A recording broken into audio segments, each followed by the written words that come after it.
Hello, welcome to the Out of Spec Podcast. I'm joined by Mike Breeling and Ben Spreen tonight. And today we're going to talk about the Lexus LX, the finally unveiled update, and the expected Mercedes EQ models coming to the US, and the upcoming Mazda SUVs, and much, much more. So let's jump right in. I'm actually tuning in from Scranton, Pennsylvania, home of all the office paraphernalia. And this is actually my first time out east. I am in the middle. Yep. I'm in the middle, or I guess early stages of a very long 7,500 mile Miata road trip. So, yeah, it's been quite a trip. Of course, I've got some photos to share for those who are viewing. Let's see if I can figure this out. Yeah, here we go. So I'm actually, excited to see this is drone footage, actually from the middle of Indiana. So I tried to capture bits and pieces here and there. Missouri, Kansas City. Yeah, that's Kansas. Yeah, you encapsulated it. Just flat cornfields. Yeah. You name I it. think Iowa, it's about the same too. And then this was Pennsylvania. Actually, this is Missouri. And then let's see, Pennsylvania, Missouri. Pennsylvania is when it started getting hilly, and I was like, "Oh, this is awesome!" And the trees started showing like oranges, and then I went to a winery. And that That's was cool. super cool, just kind of up in the clouds. So very fun. And Miatas are capable of road trips, much to the I don't know. There's a lot of people that think they aren't, but I will. Why couldn't you? It's a car. Reject the reality. I reject your reality and substitute my own. So, yeah, it's been a time. Of course, I went to my first Sheets, and then I went to what's another one? Wawa. Yeah, Oh, yeah. Wawa is the other one. Sheets is better, but Yeah, you know. Sheets was nice. Of course, I went to all the cheesy tourist locations in Scranton. Got photos. Everyone's taking photos with their phones. Cooper's a real place in Scranton? Or is that like a fake sign? Yes. Did you think it was before or after the show? Actually, way before, yeah. It's kind of funny. All the places the show went to were pre-existing establishments. That's nice. It is just funny. Everyone, even though the show was filmed in family. Yeah, exactly. Everyone's taking photos of family, and I am just taking photos of my car with the stuff in the back. All my vacations end up. It's like, well, here's a beautiful scenery with my car in front of the scenery.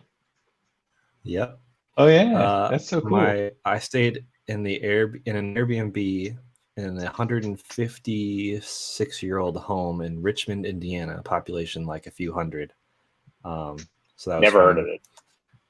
Yeah, neither had I.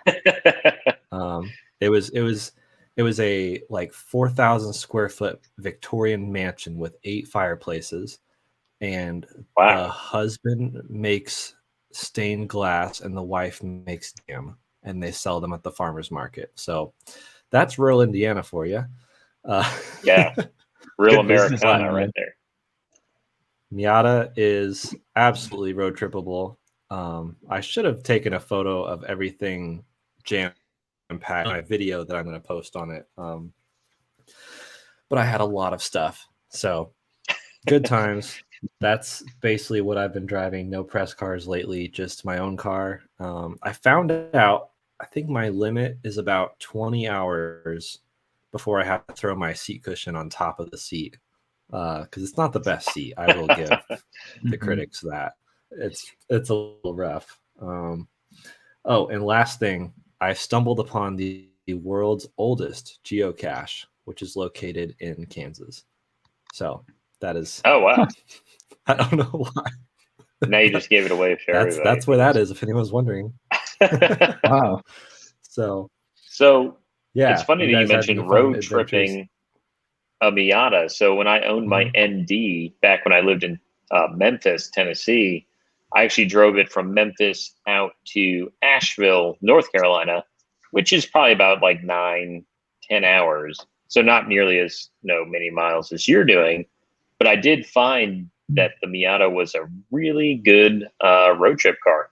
It was comfortable. I actually did the journey from Knoxville to Asheville, which is about an hour and a half or 2 hours, with the top down the whole time, because I spent the night in Knoxville and then left early in the morning, and it was a beautiful day. And I was just like, oh, I'm going to put the top down, just see how I feel about that. And just drove up through the mountains. I remember it getting cold. Like, it was when I left in the morning down at Knoxville, I think it was around 59 or 60 degrees. And when I was going over the mountains, the Appalachians there, it dropped down to about 42 degrees. Like, it was getting cold. And I kept the top down, but I just turned the heat on and turned my heated seat on, and it worked perfectly. That's what you got to do. I left Colorado, and it was like 50 degrees. I had the top down, windows up, heater on, heated seats on, drinking hot coffee. It was awesome. Yep. And then I left the top down for like 8 hours, and then my friend in Kansas City was like, "You're a little sunburned." I was like, "Well, that happens." It's just part of living with it. And yeah, actually an ND Miata is even better gas mileage than mine. Like, that's a great road tripping car. So yeah, it was surprisingly frugal.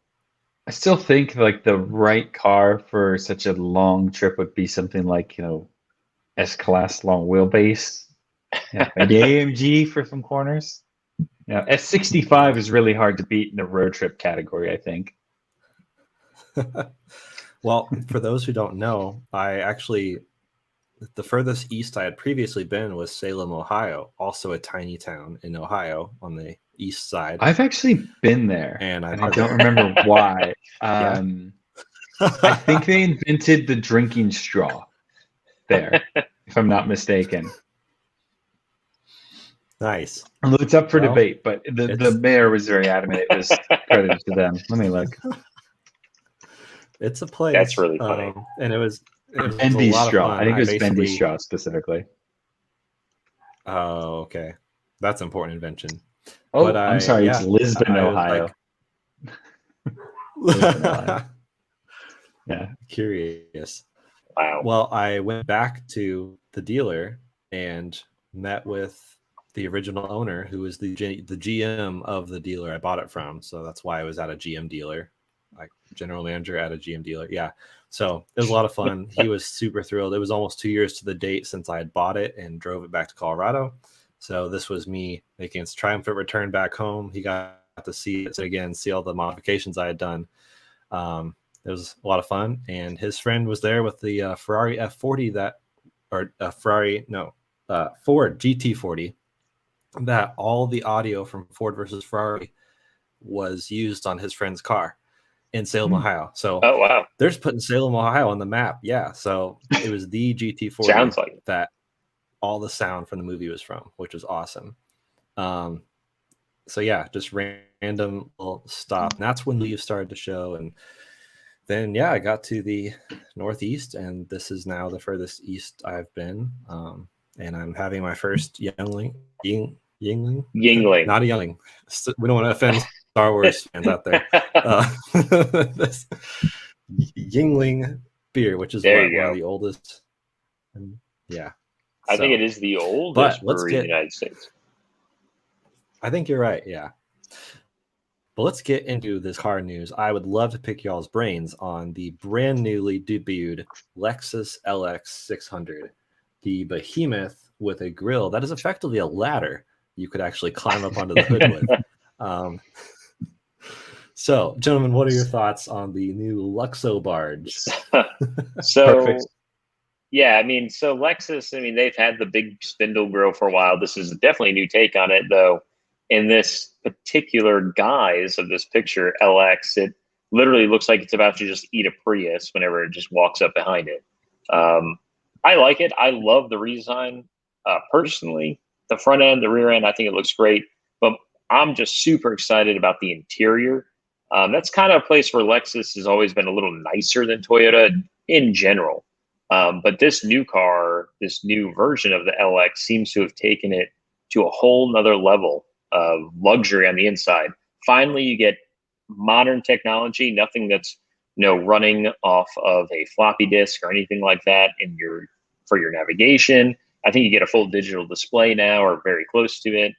I mean, I love the way it looks, just in general. What do you think, Ben? I really love everything they've done with it, but I have two very, very strong complaints, and they're, as you can imagine, incredibly minor. But they are game. They break everything. So, can you get a side view up for me, like, so I can maybe explain it better? Hopefully, our watchers can then see. On the green one, green's good. I think that C-pillar, how they bring the rear window up to make it look sporty, I just hate that. I wish it was way more squared off with the rear window, especially if you're in the third row, which I'm assuming is still an option. You're going to feel really secluded back there. And then the other thing that bothers me is it looks like they've shrunk the greenhouse, but raised the hood, which I know kind of makes it look imposing, but I feel like the belt line, the base of where those windows are at, should be in line more so with the top of the hood. So you have this upwards looking out over the car kind of view, rather than, I mean, this is the perfect car to have the greenhouse in, and I feel like they kind of messed that one up a little bit, and I'm sure they'll make up for it by having seats that don't get low enough if you're tall, so that short people can feel like, oh, look how high up I am, like what they did with the GX460, how they kind of ruined it from the GX5 or 470, in my opinion. But other than that, the rest of it seems like a great vehicle, and the rear entertainment area is pretty cool. You're right. The rear window, now that I'm looking at it, is incredibly small. Although I guess it is a 5-seater, not a 7. So do they not offer the third row anymore? At least not from what I still want, but maybe visibility. Like I think here's the thing: you look at a Range Rover, and it is a master class of SUV design. The way the hood lines up with the belt line, you've got these really nice flat lines, and then the floating roof with just a big ass greenhouse around the whole thing, and it's perfect. And I still think no one's probably designed a better SUV than Land Rover has in that respect when it comes to like the feeling that you get, because you can even see it in the images there, like how the window belt line dips up or dips down just behind the rearview mirror to kind of like account for all this sort of like slightly weird overbulked design that they're going for. Well, you can get a third row, and they're going to be very enclosed back there. Is it still a tiny little sunroof though? That I have a third complaint now. Yeah, give it a panoramic roof like this. Good Lord, panoramic roof. Doesn't have to open. Just make it a skylight. You get the third row unless you opt for the 2 individual fancy captain's chairs in the back, which you should absolutely do. With the fancy, what do you call it? Where the front passenger seat folds into the cubby, and then you have like infinite legroom if you're in the rear passenger seat. Super reclining rear seats. I want to be chauffeured up the side of a mountain, 45 degrees up. I was gonna say that's the ultimate seat to go off-roading in while you're getting your massage. Yes, I need a massage. Well, there's some good camera angles. That's a weird stuff. I love how they've highlighted where the engine stop-start button is with that like blue hand, and how to press it with your finger. Oh, let me just really quickly turn off the radio. Oops, I hit the wrong button. Yeah, exactly. That's a weird placement. I do see cooled rear seats in this package, so I am all in. I think Lexus said that they added like 4 forward-facing cameras, so you can have like a cool little trail cam thing, like in that previous photo showed. And I honestly think Lexus probably designed this car to make it feel smaller than it is. I mean, they know their target audience is probably not going to be generally off-roading this car that much. I mean, this is more of an on-road car, especially if you get the F-Sport trim with the limited slip differential in the back of it to make sure it handles better on the road. But imagine, as far as the third row goes, I mean, it's very seldom used, I'm sure, in general. And if you're back there a short period of time, I don't think that's a huge deal in the design overall. They should do you've got the F Sport. They should do like an X Sport or whatever they want to call it, which is like all the good look of the F Sport, but like all off-road stuff on it. like what they did with Sequoia and TRD Pro and whatnot. I think that'd be cool. Does that digital gauge cluster do the LFA like thing with the circular screen that slides? Is that what I'm seeing? Because if it does, then it's amazing. Because I love that. A little further to the right. Oh no, it looks like it's all digital.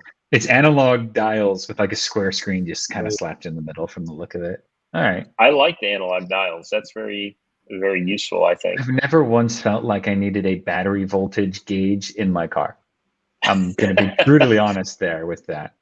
Are these hybridized or no? No. Turbocharged or twin turbo 6 cylinders. I like a hybrid. Yeah, with a decent amount of horsepower. So more a good bump in horsepower and torque while also shaving over 400 pounds. So that's all great. Can you imagine though being like compared to the other seats, if you were the kid stuck in the third row with no side windows, no panoramic sunroof? I'm looking at it. No it's screens, really freaking far back. You're just sad. See, this angle shows the thing I'm complaining about in the belt line perfectly. The window sill is flat and then it cuts up just before the hood to like allow them to have this like over the top bulgy hood. Drop the hood down just a little bit. Do the Volvo. Here's the thing. Volvo XC90. Yeah, I know I was talking about Ranger. Volvo known XC90 for its off-roading capability. Well, no, but it's definitely a great looking car. And it's because they don't do that like weird bulkiness tall hood where then it jumps down. They're not doing this.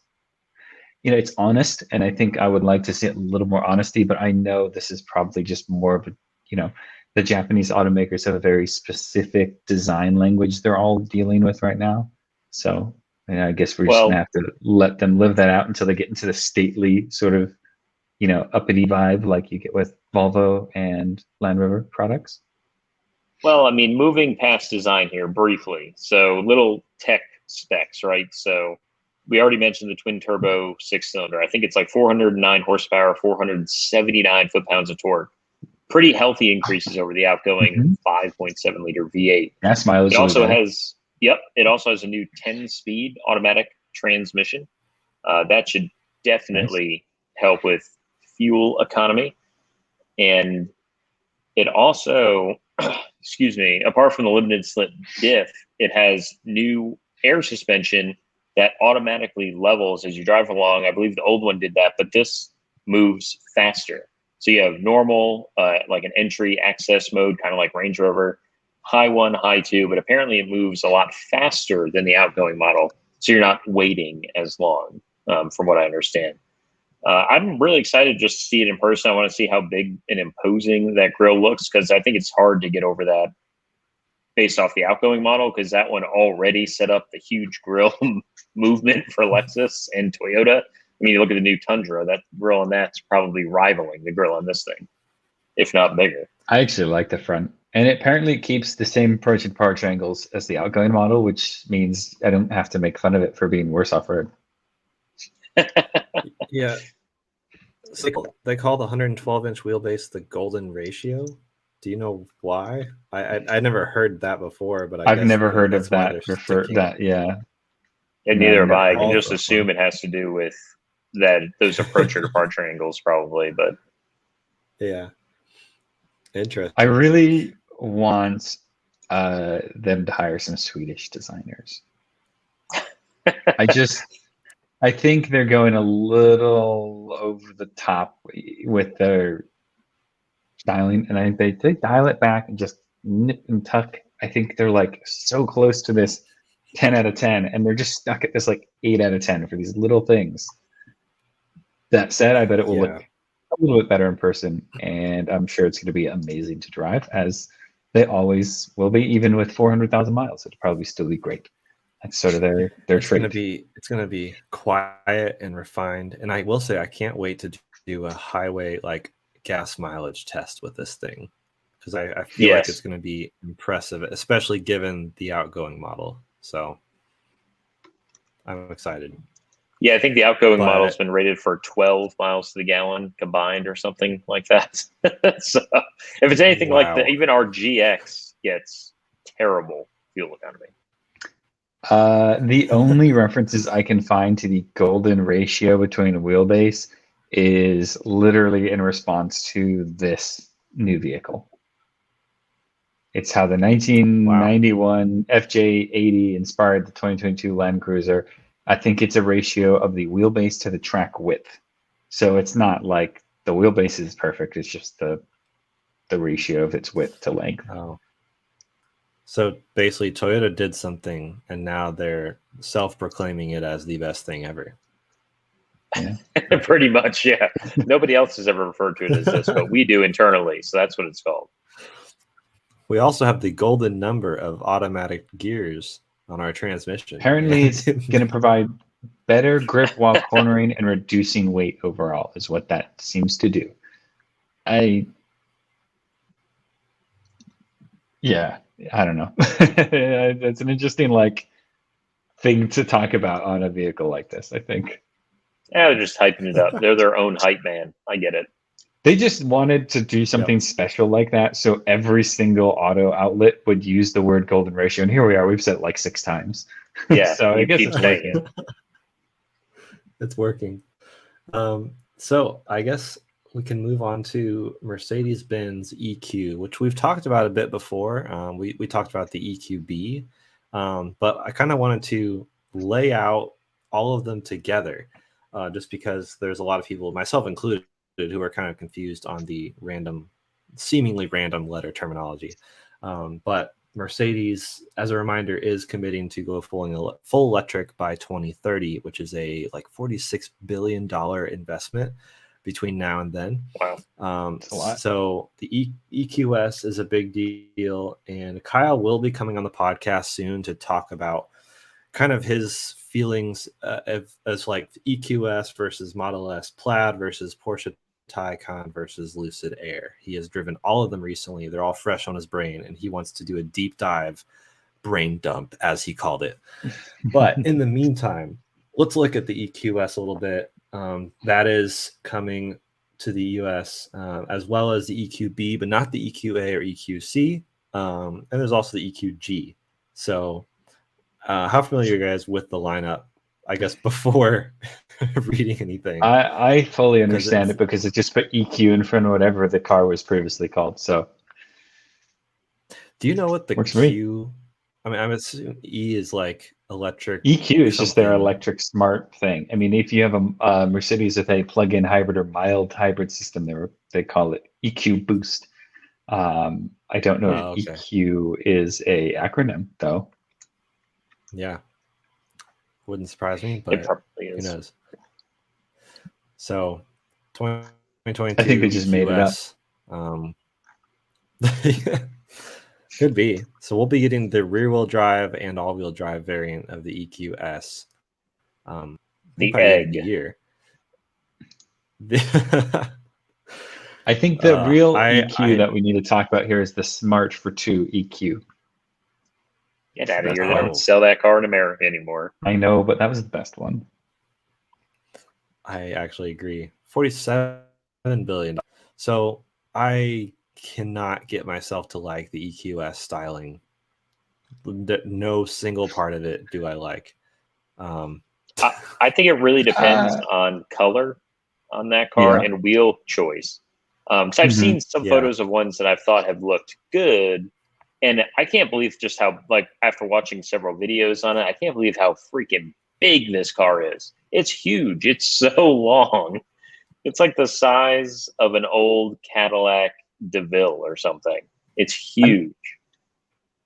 I kind of can't unsee some mid 2013-ish era Hyundai Elantra from the front because of this kind of short nose and really curvy roofline.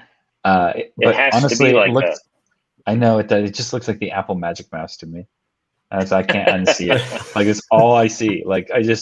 It's the easiest joke to make maybe, but it just looks like the Apple Mouse so much.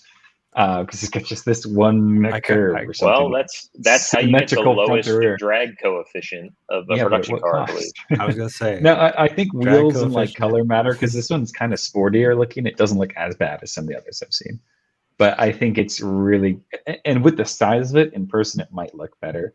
It also suffers from my personal pet peeve of the belt line is so much lower than like the A-pillar to hood gap. You know, if you look at the bottom of that belt line point, where if you go up from there to where the hood and A-pillar meet, it's like this. It's a huge amount. It's like 6 months. It just looks bad. You have a lot of opinions on belt line. You've literally gone both ways in this one podcast already. No, that's what I'm saying. I don't like. Too high. And this is too high. I'm saying the same thing. The hood is too high. The belt line should be, the belt line should be lower just so that you have better visibility overall and doesn't feel like you're in a low box. Look at it. I agree, but the hood line is then too high. It's a ratio of the two. It has to be for aerodynamics. Look at the way it's shaped to go over the roof of the car. I don't want it to look like that. I think in person it looks better. Cheaper. I think in person it looks better. I'm reserving judgment on the exterior, but I know the interior will be amazing. Yeah, the BMW 228i Grand Coupe has the same issue as well. It's really bad on that car too. That's just an ugly car anyway. Could have been better though. They lowered the hood by like 4 inches, or raised the rest of the car by 4 inches. Whatever you got to do. Tech-wise, 107.8 kilowatt-hour battery. There's a 90 kilowatt-hour battery variant. We won't be getting that in the U.S. Makes sense. That's for some other markets. Yeah, U.S. Bigger is better. All about that range, baby. What else? Oh yeah, the performance car will have the larger battery and then 2 motors and a race start mode. Is it going to be like a red button? I don't know, but yeah, it'll increase output to 751 horsepower, 752 pound-feet of torque, up slightly from 649 and 700, so respectively, with better cooling system as well. So that'll be interesting.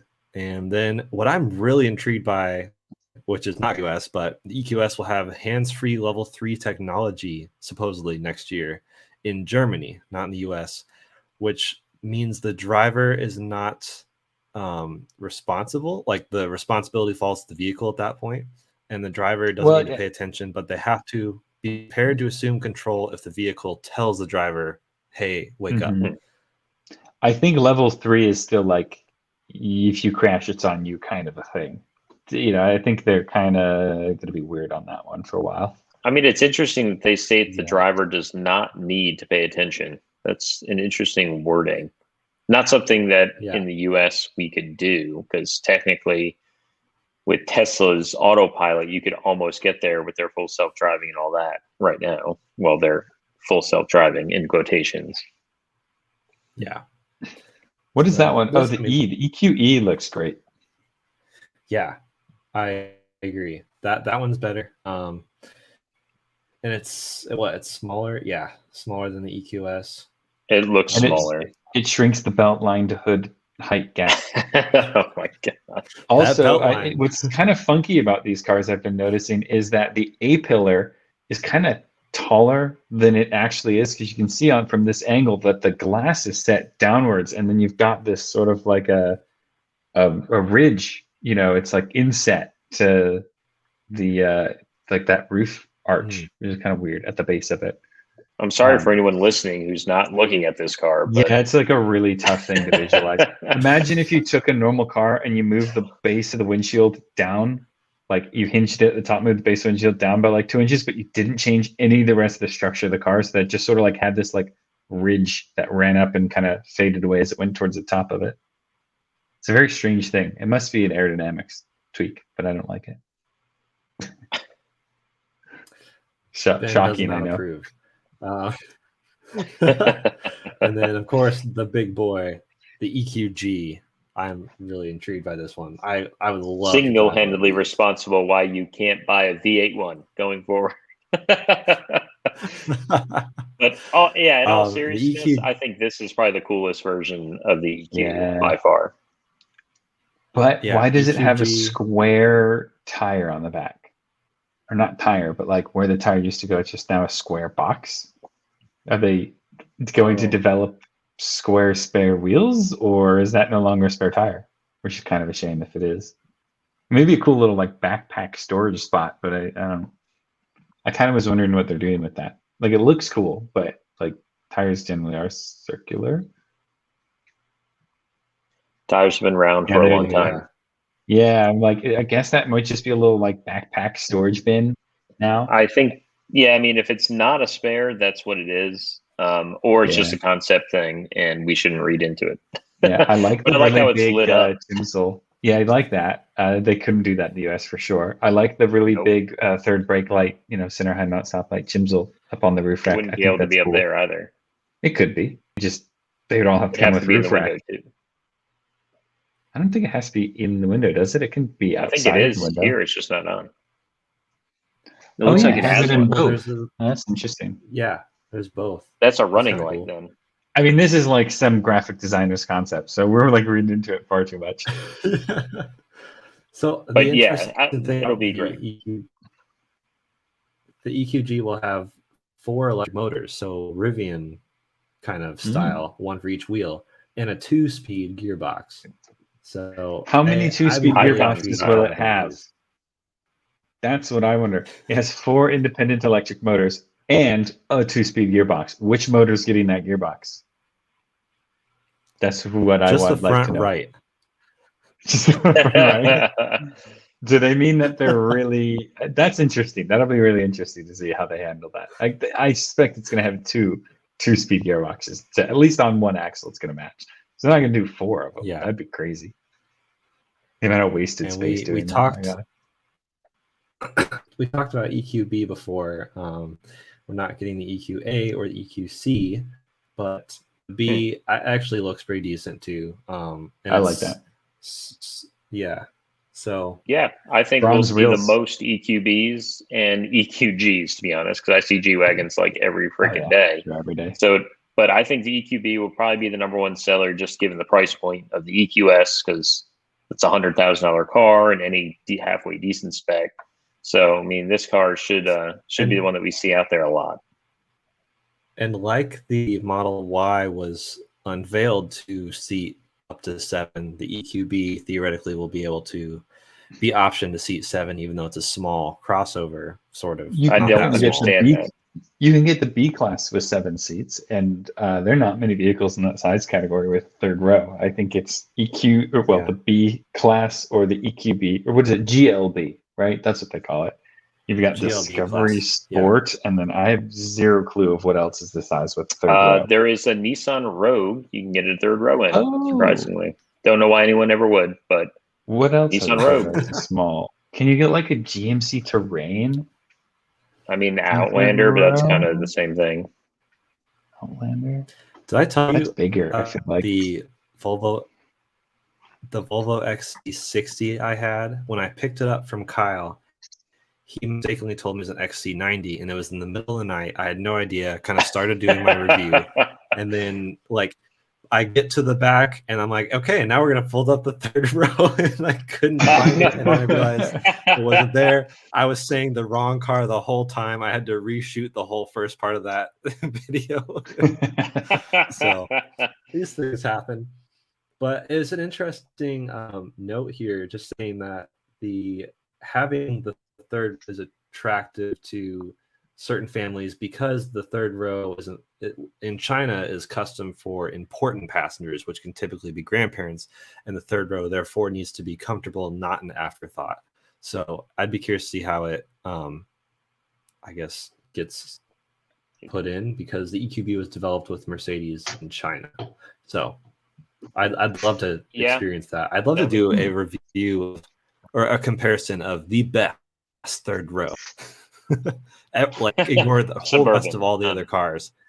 Yeah, ignore the driving experience, everything. Just focused on the third row, which is best.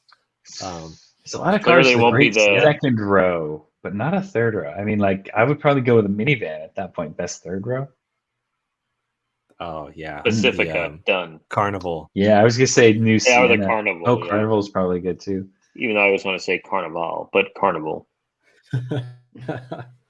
Land Rover Discovery, while not a flashy third row, is a good, very, very large and spacious third row. I'm 6'2.5", and I fit back there with plenty of legroom and headroom. Range Rover Sport. That is a very uncomfortable third row. That's an awful third row. It's like makes the X5 third row look somehow useful. X7 third row, just saying. That's probably a good one. Oh, that's a good one. Yeah. Until they do, well, Alpina. There you go. We can just keep pushing it up a rung. Done. Yeah, everyone should just tweet at us. What do you think has the nicest third row of any vehicle out there? You can't say 747 business class. It doesn't count. I mean, I'm excited for this actually, EQ you should let us brand. know. So the EQ invasion is here, and let us I know welcome it. Let us know which EQ one you want to buy. Tweet us. Exactly. Tweet us at Out of Spec. So let's dig into another update. It seems like just every couple episodes we have another update to this whole Bolt recall, which apparently, at least according to GM, LG is going to pay 1.9 of the $2 billion in cost for the recall, which is just so much money. Poor LG. And I mean, we say it's a lot of money, but do we know? Yeah. For a multi-billion-dollar company, I mean, it's just 140,000 cars. That is insane. Do you guys remember the Samsung Galaxy S7 fire hazard thing? Mm-hmm. Like, so I was working for Apple at the time, and just the amount of people who through hearsay were like, oh yeah, don't buy any Samsung because they catch fire. And I was like, okay, Samsung makes a lot of phones. This is one specific niche. And then I further heard people that were like, don't buy a smartphone, they catch fire. And so like this is what Kyle was talking about when he was nervous of the GM like recall affecting certain people's opinions of just EVs in general. I think it pushes adoption back. Yeah, it's a rough, I guess, set to what we were hoping would be really quick adoption across the board.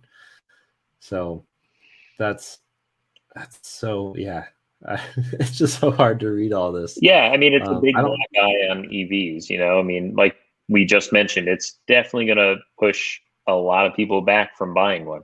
Oh, what about the fires that you hear about the bolts and Tesla catches on fire? Well, like fires are so rare in any car, and especially EVs.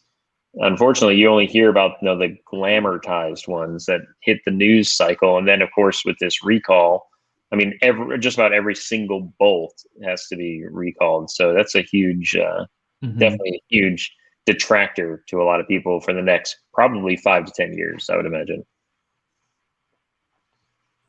And in the meantime, for those who don't know, they've told people to not charge more than a certain percent of the battery and park 50 feet away from other vehicles, which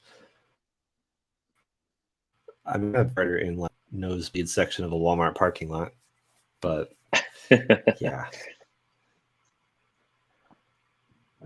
I mean, it's bad, but they're making it right. So that's the important part. Yeah. That's what matters. The Bolt is still a good car. Probably a great buy right now, although I've heard it's pretty hard to insure one at the moment. So yeah, that's a good point too, insurance. Yeah, I'd love to see the Bolt EV. I've only driven the Bolt EV so far. But I do want to move on to Mazda. Surprise, surprise. The Mazda owner wants to move on to Mazda. Three new SUVs by 2023. That's so sporty. And as we kind of expected, they're moving into their double digits for some reason. Got the CX-30 to late, which effectively, speaking of light, I'm going to fix it. Effectively replaces the CX-3, which is the small, almost like an unnecessarily small crossover.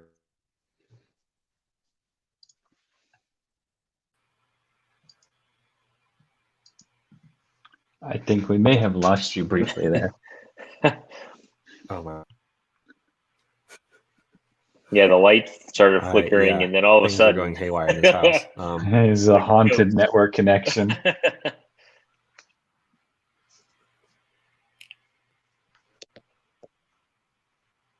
I am actually. I'll just keep talking while he's getting things sorted out. I'm excited about these because longitudinal architecture is always good in my opinion for vehicle styling. Number one, kind of forces you to have a good front end, and like dash to axle ratio has got to be kind of good for it. And I think I kind of prefer them to move to this new numbering system because it's been very confusing for the last couple of months and years when there's like, you have the CX3, but what's the CX30? Is that bigger? Is it smaller? I don't really know. So like standardizing that all is kind of a nice touch. Yeah, and the CX inline-6 plug-in hybrid, that sounds cool.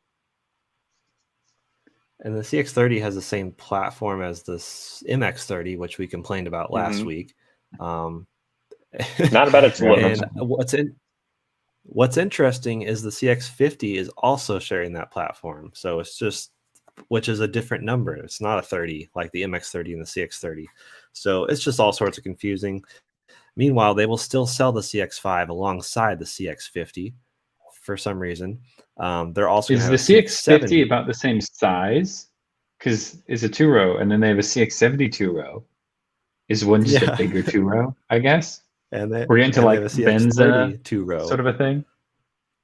I think so. It is curious that they're bringing back the CX7 sort of as the CX70 and keeping the CX9 kind of 3-row, but as a CX90. It's just all sorts of. I mean, I guess that makes sense, but during the transition phase, it's confusing. I'm sure they'll phase out the CX5 eventually, and that would probably make sense. But I am very intrigued by these turbo inline-6 engines and plug-in hybrid, even, which is a first for Mazda. So yeah, what's not to like about inline-6? I guess we'll see how it drives. Exactly. Well, are they still made going in the U.S. Alabama still, production facility? Will they still keep the 6-speed automatic transmission that they've been using for 10 They'll be forced years? to change it now that the engine's facing the different direction. So there's a silver lining in this all. Yeah. I mean, they'll finally probably get to design something. Yeah, I was going to say they'll probably go to an 8-speed. That seems to be like the bar standard at this point. And the plug-in hybrids are probably going to be a CVT, but hopefully not. Mazda. I don't think so. I think a lot of plug-in hybrids that you see right now that are longitudinal based, whether it be Porsche or Mercedes or Land Rover or BMW plug-in hybrid vehicles, you've got the engine, and then sandwiched between the transmission and the engine is just an electric motor where the torque converter was. So I think there's a good chance that we won't end up with a CVT, but I would love to see a way for it to be more of a range extended vehicle, but I know they're not going to do that. So there's no point in hoping. And by the time they release their plug-in hybrids, everyone will have kind of fully booked into the EV thing. So I hope they do it kind of soon. Electric. I hope they're pretty ready, and they're not like 4 or 5 years out. It'll be a little tough.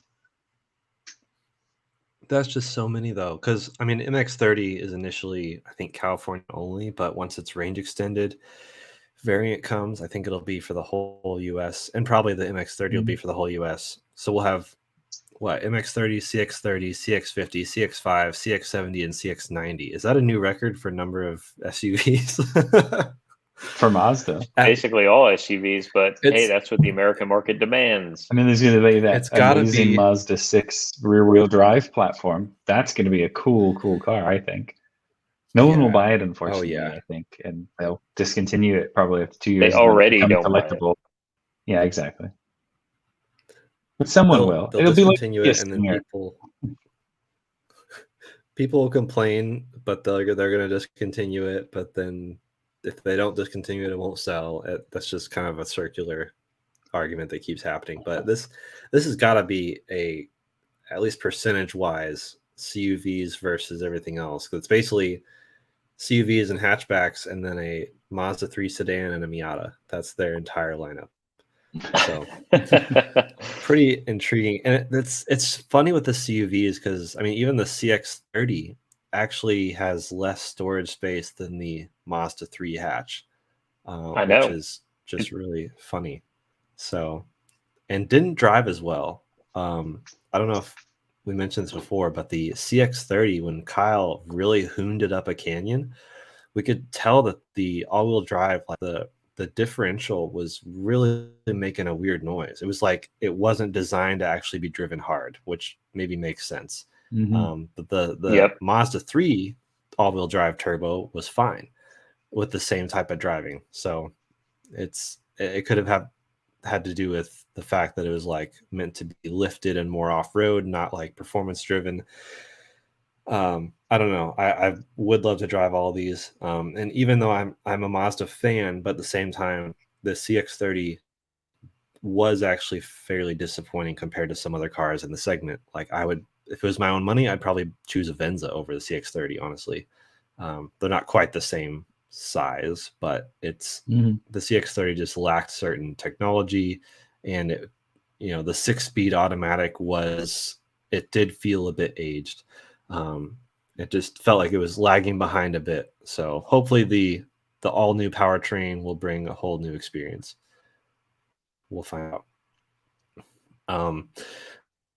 Let's talk about Winnebago.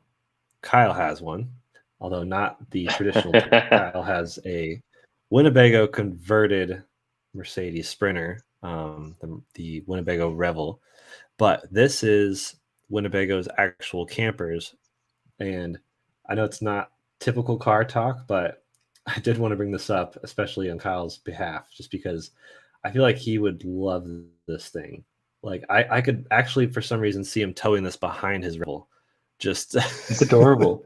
I like the name. Double the house. Yeah, it's called the Tiny Hike 100, and it's a small towable camper.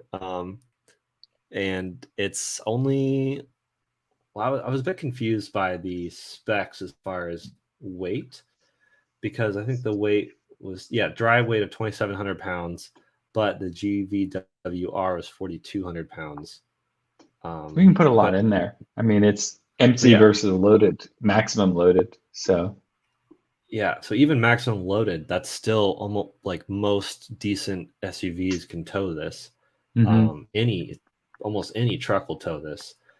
I think it's awesome, and a lot of useful space, a lot of configurations. You can actually configure the inside like 5 different ways. I think when you order it, it's how it's built. So pretty cool.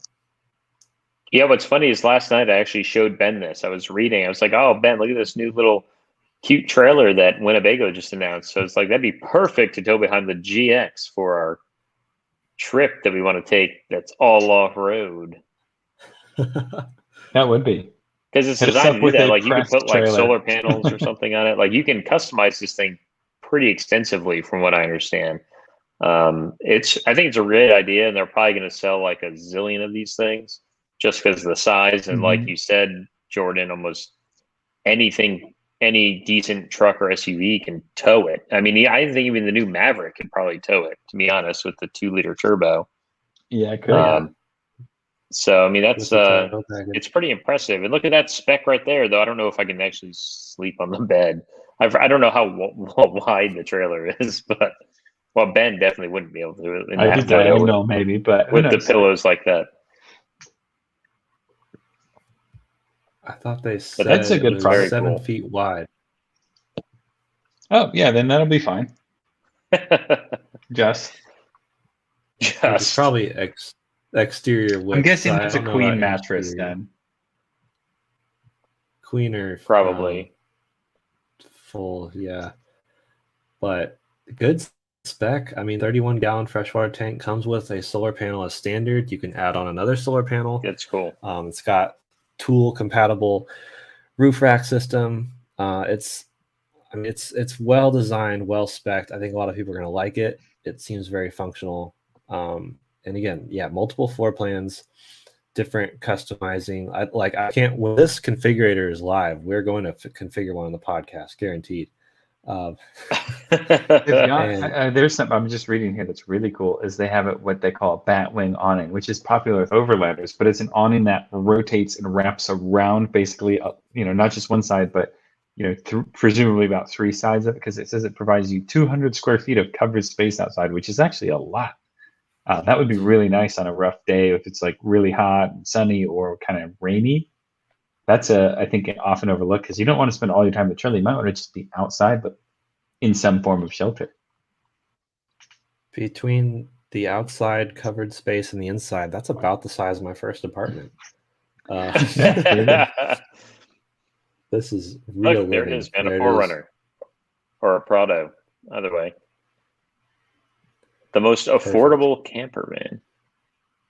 So that's the Solus Pocket. That's the Solus Pocket, yeah. So this is one of 6 new offerings from Winnebago, and they haven't announced pricing for the tiny hike 100 yet, but I'm very intrigued.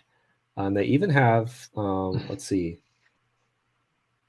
Micro Mini FLX, the Mini Tiny Hike 100. And they have new like full-on campers. It's pretty interesting. There's even a new one of them is actually made for like handicapped accessible, like wheelchair accessible camper. Yeah, the Roam. I saw that. That's very cool. That's a really good idea. Yeah. It's an underserved aspect, I would imagine, in this. Yeah. So get them outdoors too. Keep in mind, you can either buy this really cool Hike 100 or that Cyber Camper thing because they have the same specs. So I know where I'm putting my $40,000 worth of pre-order money right now. I'll tell you how much. Which one will come to market first? It's all about the Cyberlander, obviously. Cyberlander, yeah. I think that actually, sidebar on that, I think they have a pretty good chance of eventually figuring out how to pull it off because of how delayed Cybertruck seems to keep getting. They don't. The best thing is they may not. Like, what if they don't release the car? Well, then you don't have to build it anymore. I wonder if if they were funding deposits. Probably. They're not going to have the money by the time it doesn't come out anyway. They're going to be bankrupt. Yeah. Good luck getting it back if that's the case. Guarantee it's not in a separate account that's insured. Speaking of van life, I did want to bring in this side note article. A retired double-decker bus becomes a 2-story home. It's actually not probably a drivable home, but this is absolutely brilliant. With the advent of tiny houses, they just all seem, or most of them seem to be just a bit too small for me. But I mean, double-decker buses are big. They are sizable. And this thing is awesome. There's not many photos yet, but this main photo, I mean, the giant chimney sticking out the side, I think it's going to be amazing. And I almost guarantee it's going to be featured on Living Big in a Tiny House, one of my favorite YouTube channels. I mean, it's a good idea. I'm sure that there are a lot. I don't know what it takes to acquire a double-decker bus that's retired from service. $3,500 apparently is all it takes. But I mean, I feel like there's enough of them out there that you could turn quite a few of these into a tiny house, And like you said, it's probably not drivable, I would imagine, at this point. But still, it's very cool just to say, yeah, I live in a double-decker bus. And with the amount of room in them and the utilization of space that you can do nowadays, it's probably pretty comfortable. And just imagine listening to the rain on a rainy day. You could just be like, I'm going to tell you right now, the cost to acquire a decommissioned bus is incredibly cheap. There is a 2001 transit bus for sale on govdeals.com, and the current winning bid, it closes in 10 minutes, is $3,500, and it's like a proper Greyhound coach, single decker. But I could snipe this guy and grab it. It's only got 452,000 miles. Accurate? Unknown is the description. Unknown. Flatbed recommended. Where are you going to get a flatbed that big? Got to tow it, baby. With what, a train? Got to figure it out. I don't know. That's their problem. You probably get a running one for not a whole lot of money, though, actually. Like any of those city transit buses are generally not that expensive, actually. Ooh, there's one local. Oh, I should close this website now. It's dangerous. I really want to try car camping at some point. My friend here in Scranton that I'm staying with just bought a Ford Edge, which I completely forgot those exist. And opening up the back, it was just like perfect size for like probably a chopped up full bed, maybe, I don't know, but totally could fit 2 people. And it's comfortable, and it's the Ford Edge with the 2 sunroofs. So before they really did panoramic, but still wanted to be cool. Actually, it's pretty good spec for 2008. And it just made me want to, sleep in that. I can't say I've seen a Ford Edge before and gone like, ooh, I want to sleep in that. But, we all take inspiration from different areas. My parents owned a 2008 Ford Edge, so you definitely could sleep in the back of it. Yep. They bought one brand new. Yeah. Wow. With the big pano. This one is black with the big chrome wheels, and panoramic brown leather interior. It's an interesting spec, but I don't know. Meanwhile, I just have my Miata and haven't slept in it yet, but I guess that could happen. But that wouldn't be comfortable. A lot. You can fit a lot in the Miata. I mean, I have the retractable hardtop from the NC, which when the top is up, you have basically a second trunk that the top would normally stow in. And then you have the main trunk, and then you have 2 glove boxes and the whole passenger area. I mean, you can get creative and fit a lot of things. So 10 out of 10 can recommend. 10 out of 10. Yeah, but I feel like car camping is just the new thing. Ben really wants to go car camping in our Lexus SUV of camping in the Hike 100, but I think the Hike 100 is a better idea than camping in the back of a 16-year-old Lexus. What's the towing on your Lexus, the capacity? It doesn't have a hitch on it right now, so 0. It's got like the setup for a hitch, but it just doesn't have the receiver. Yeah, it has like the wiring and everything. You just got to put the thing on, which is kind of strange. I've never seen it done it was like spec'd that. like that from the factory. You could spec so it's prepped, but it doesn't have the receiver. Up to 6,500 pounds. Depends on the model year. 45 to 65. 45 seems a little low. I would guess 65 because we've got the 04 newer, 6,500 pounds. That's what we have. Okay, yeah. Yeah, we have good. We could get what's the 100, tiny 100. Yeah. The Hike. That's what I want. I want the Hike. Winnebago, if you're listening, because I know there's a very high chance of this, we will take one and test it for free. We'll do that 1,000-mile off-road trip, towing the Hike behind us. Yeah. Perfect. Well, I think we'll call it there before my internet fully gives out. Definitely hit us up on Twitter if you have any recommendations or questions for us. Hit us up at Out of Spec.